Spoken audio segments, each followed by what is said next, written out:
sales teams are often the most vilified department in any company. There is a lot of intimidation towards sales teams. There's sometimes fear, there's sometimes jealousy, envy, and just a department that you might want to keep your distance from a bit. And that's understandable. We are all familiar with the movies where we see reckless, ruthless, unethical salespeople just screwing people over and taking advantage of people's trust, lying to them, misrepresenting products. And maybe you had experiences yourself where you have been cold called and it was a very unpleasant experience. And so your view of sales is shaped by this. And maybe you even have some of those archetypes in your own companies and you see them every single day at the lunch table. And that's just not pleasant. So sales is often a bit of the black sheep in a company and often vilified in the sense of other departments feel or experience salespeople as being very pushy or as sometimes unjustifiably celebrated, whereas their own efforts might don't get the same spotlight. You also have to understand a few things about sales from the other perspective, which is sales is one of the few departments where performance is brutally transparent. Like there's no hiding. If you do not perform as a salesperson, it is shown on a dashboard. And within a week of low performance, you could be fired. You could lose your job. You could lose your place in the company. Now, in some companies, bad salespeople are being kept, including unethical ones, maybe because of personal relationships they have with the founding team. Especially you see this more in enterprise and B2B. And so there are, of course, also exceptions. But overall, sales is brutally transparent. And that means that sales, on the one hand, gets often celebrated and gets the spotlight, but also it is the one department that gets the most pressure when anything does not work out. And it often leads to a dangerous illusion. And that illusion is that if the sales performance is down, it is the reason for that must be that the salespeople are not working hard enough. It must be that the salespeople are lazy. It must be that they're unethical. And that might be true in some cases. But myself, having worked with over 2,000 salespeople plus, including their leaders in over 20 markets across the world, in all kinds of cultures, I can assure you that there's a bit more to the story. You have to understand about sales that that they are driving basically the commercial results that pay the salaries of everybody. And what they do is a consequence of what a lot of other departments are doing before they ever pick up the phone or ever write an email. And that starts with the product. The product either adds value to customers or it solves problems. If it doesn't do either of those two, then no matter what kind of salesperson you put there, it will not be a good sales result unless the salesperson starts cheating, misrepresenting, and lying. And so everything that happens in sales has a root cause in the product first. It doesn't mean product is exclusively responsible for sales results, but it is an ecosystem and you need to start seeing it like an ecosystem. A commercial organization is interdependent between departments. Now, what often happens in product teams, not always, but often, is that product teams tend to be a bit more introspective. They care a bit more about themselves, about maybe some of their roadmap is driven by an existing customer who has a lot of demands on them. Could be an enterprise customer and wants this and that being developed for them. Maybe their internal demands, which means the certain tools need to be created for internal use. Maybe they're involved with accounting, with financial tracking. Maybe they're being abused as a data team, and they basically do everything but focusing on their core roadmap. And it happens so many times. Like there's scope creep where you have highly paid engineers, highly paid developers doing everything but what their job description says.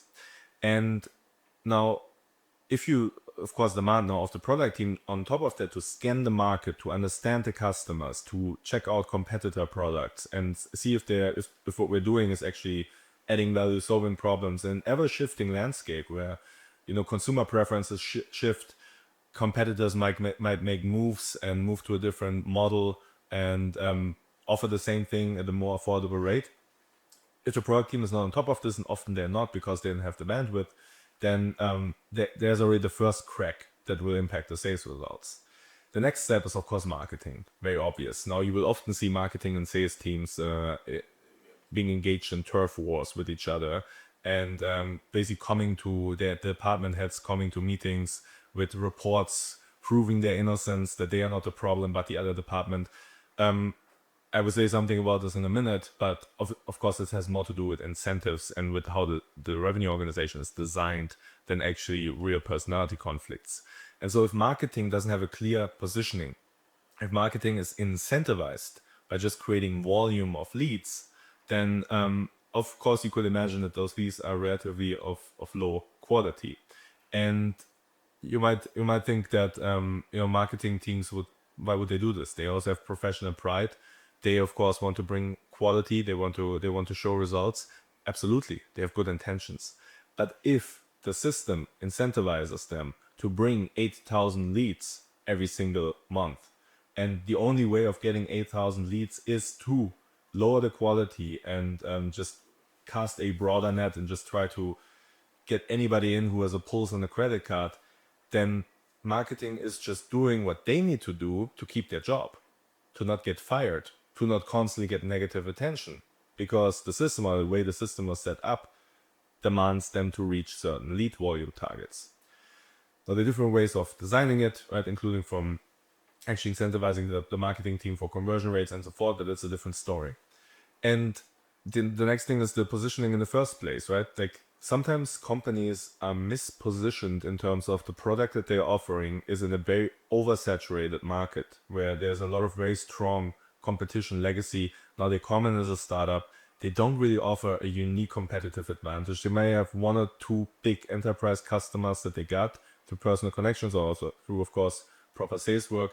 And they just end up banging their head against a market that doesn't buy at volume. And so the positioning is really where everything starts. And sometimes you don't have a clear owner for this.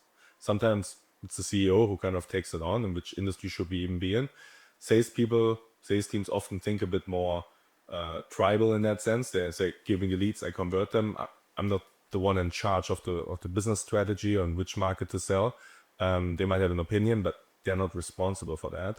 Neither is marketing in many cases. Marketing also is just waiting for orders for their targets, and if they hit those targets, they get their bonus. So who's in charge of positioning? And in some companies, that's clearly defined, and it typically works pretty well when it is. In most companies, that topic doesn't even have an owner. So companies keep banging their head against the market that doesn't have a need, that doesn't have demand for what they're offering. And all of this happens before even a sales call takes place.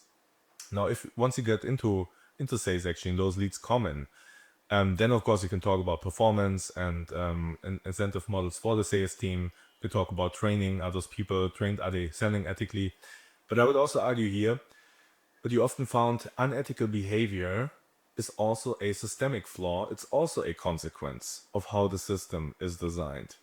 If I incentivize my salespeople to get as many sales and as much revenue as humanly possible, what do you think they're going to do? If you combine this with leads that are not really qualified, they're starting to misrepresent the product. They're starting to make promises that are untrue. They're going to talk about features that don't exist. They're going to basically screw the reputation of the company so that they can get their bonus. Or you might not always think, or you have to assume that everybody's greedy. They might just want to keep their jobs. They're afraid. They're freaking out. That's their job, and they don't want to lose the job. They want to keep their job. And if the job requires to get as much revenue as you can, and you're dealing mostly with unqualified leads, then there is a temptation to cut corners. So putting pressure on the sales team alone is often insufficient. It needs a broader vision. You need to have a broader view on it. And now let's say you achieve all of your sales targets. You crush it. Top line growth is through the roof. Like, revenue is coming in. What now? Some companies don't even think beyond that. What comes after the sales? After the revenue gets into your bank account, what happens next? You spend a lot of money on your customer acquisition, on your marketing, on your branding, on your sales commissions, marketing bonuses. and now you have the revenue in the bank account. Do you even track how much it costs you to get each new customer? Is that revenue that you get from the new customer actually in a good ratio with the money that you're getting out of this customer in a one-off transaction? If it isn't, is there a follow-up? Do you upsell this customer? Like once they're in the world of your company, do you offer them another product that's worth more?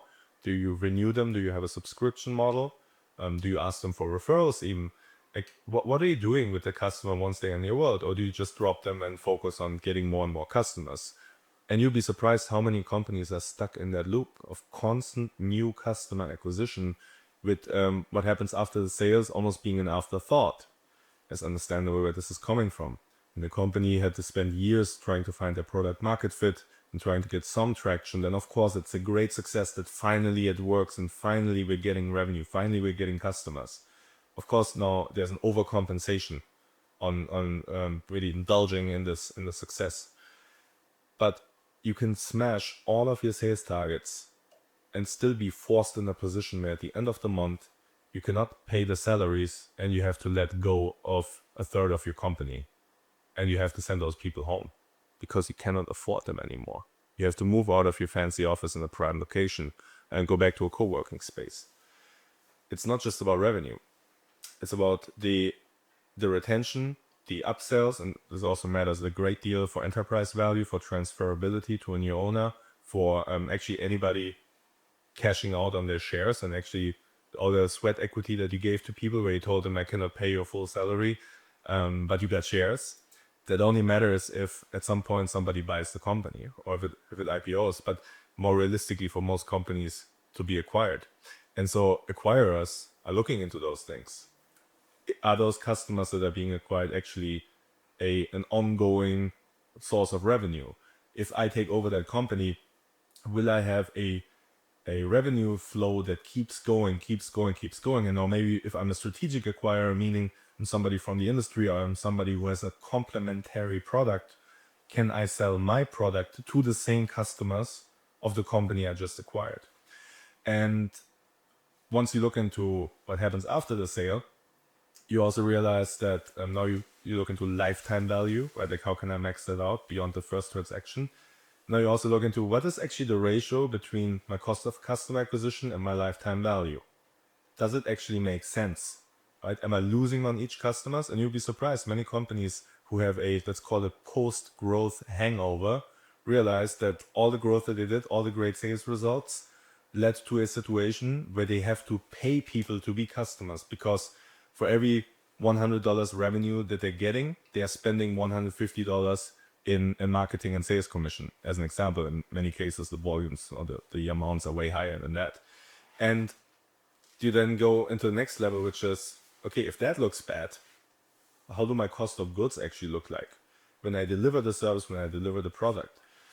Now, for different companies calculated differently, there are great differences between brick and mortar businesses, services industry, or products that are being shipped. Of course, there are lots of differences, what you actually include into the cost of sales or not. But also here, many companies don't really track that or don't have a clear calculation logic how to track it. Sometimes it's just enough that the company keeps running, and that's good enough. And once you look into those, you will get a better understanding of your margins. And the margins now are really the first step to understanding if this company is actually sustainable or if it will run out of cash. And also here, you will see that in many companies, there's no real-time tracking of that.